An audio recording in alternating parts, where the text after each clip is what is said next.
Donc, l'épisode débute sur Rainbow Dash qui distribue des tracts pour une réunion prévue le soir uniquement pour les Pégases, parce que les autres races sont inférieures, chose qui fait fuir Fluttershy.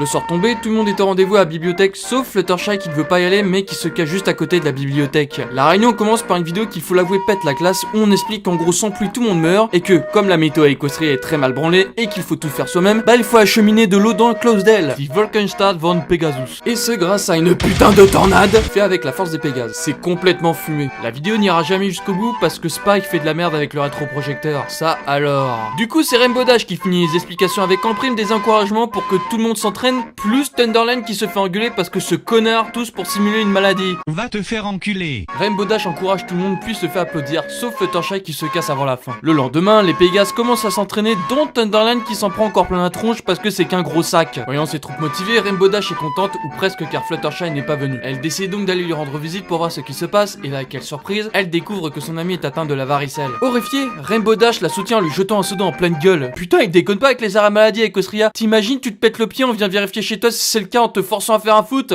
Voyant que sa supercherie est tombée à l'eau, Fluttershy tente par tous les moyens de trouver une excuse pour ne pas aller à l'entraînement. Et même si Rainbow Dash l'encourage, elle refuse quand même à cause d'un mauvais souvenir où quand elle était petite, on leur apprenait à voler. Alors qu'elle avait le vertige, l'entraîneur lui chute carrément dedans et sourit même de la voir se ratamer la gueule. Forcément, une Pégase qui ne sait pas voler, bah on va se moquer d'elle. Y a pas de place pour les faibles. Bref, depuis, Fluttershy ne veut pas revivre ça, mais Rainbow lui fait comprendre que le plus important n'était pas de se donner un spectacle. Oui, parce que les tornades dans Écostria, c'est des performances artistiques, mais que tous les Pégases sont nécessaires pour donner de l'eau à Closedale, la nude aussi aux as des Pegasus. Mais surtout, battre son putain de record. Égoïste, va. Fluttershy refuse d'abord, mais devant l'air dépité de Rainbow Dash, elle finit par accepter, malgré elle. De retour au stade, Tola t'explique à Flitter et Claude Chaser ce qu'est un anémomètre. Alors, je veux pas être chiant, mais si tu sais pas ce que c'est qu'un anémomètre alors que t'es un Pégase, c'est chaud. Et même avec l'explication ultra intellectuelle, il faut l'avouer, elle demande une nouvelle fois à Spike qui va répondre ça mesure la vitesse du vent que tu fais.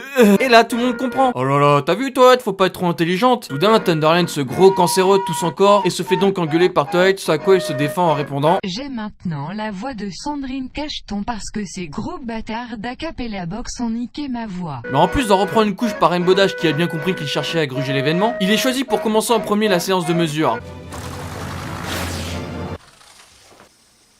Il est mesuré à 9,3 unités éoliennes puis se fait acclamer par tout le monde. Mais Rainbow Dash ne peut pas s'empêcher de montrer à tout le monde qui est la meilleure et va également faire le test. Et avec l'aspiration d'un TGV, elle réalise le score de 16,5.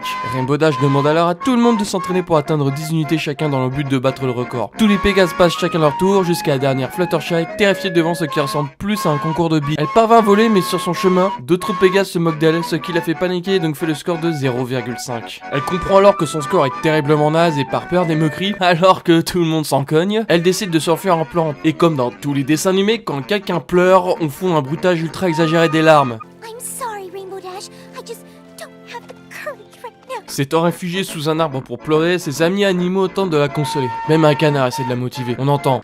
Elle entend. Putain, mais bouge-toi le cul, grognasse, et va leur mettre une branlée. Au final, c'est un blaireau qui finira par lui remonter le moral. Sérieux ? Fluttershy commence donc par s'entraîner avec l'aide de ses amis animaux avec une méthode plutôt originale. Plus elle s'entraîne et plus elle devient forte. Enfin, jusqu'à surmonter sa peur du regard des autres, elle décide alors de retenter sa chance devant tous les autres, plus motivée que jamais, et réalise le score de 2,3. Forcément, elle rage, puis devant l'inutilité de ses efforts, elle décide de se barrer. Ça démoralise un peu Rainbow Dash, même si elle peut faire sa tornade sans elle. Mais bon, comme c'est sa pote. Le jour J, tous les Pégases se réunissent devant la réserve d'eau pendant que son innocence Spitfire arrive pour voir si tout se passe bien. Rainbow demande à tout le monde de bien se préparer, mais comme par hasard, qui c'est qui manque ? Easy, Thunderlane. Je les ai bien niqués. Rainbow demande donc à son frère, 2 secondes là. T'as un frère toi ? Il a été adopté. Ouais, j'aurais plutôt dit l'inverse. Bref, son frère dit qu'il a attrapé le rhume des plumes et qu'il est à l'hosto. Il a une drôle de tronche ton hôpital quand même. Et apparemment il n'est pas le seul, plein d'autres sont tombés malades sûrement à cause de lui. Du coup, ils sont même pas sûrs de pouvoir arriver à balancer de l'eau à Closedale au Black Golo de Pegasus. Mais Rainbow tente quand même en voyant Spitfire s'impatienter. Et alors qu'il commence à faire une tornade de plus en plus puissante, Fluttershy arrive pour lui donner son soutien moral. Et en fait ça sert à rien. Même tellement rien que ça échoue et on voit balader tous les Pégases dans tous les sens. Ça ne décourage pas Rainbow qui insiste insiste pour recommencer alors que ça pourrait blesser les autres. Il recommence et comme on s'en doute bien parce que Hasbro font des scénarios très élaborés, Fluttershy, sous les hurlements de Twilight, parvient à se motiver et va donc aider les autres tout en surmontant sa peur des moqueries une nouvelle fois. Et là, quelle surprise, ils arrivent à balancer l'eau et se pile poil dans un endroit précis de Closedale. Ça était déjà une livelle. Même Spitfire est étonné. Merde alors, je pensais pas que les bousards arriveraient à faire un truc pareil. Tout le monde est content, on fait des éloges à Fluttershy, Spitfire fait des avances à Rainbow, Fluttershy balance sa lettre de moralité à Celestia, qui s'en branle, on s'en branle aussi, et on peut voir que la fabrication des nuages se passe très bien à Closedale, la ville nuage des Pégases. Tu veux la patate qui défonce, le truc qui se frotte avec les ronces, ton quart dans le stick, écoute ce monstre, écoute ce couteau qui s'enfonce. Le truc est vivant dans les têtes, même s'il est cramé dans les fnacs, les petites 16 en trip dans les fêtes, l'envie de becter comme un Big Mac. Tu veux la patate qui défonce, le truc qui se frotte avec les ronces.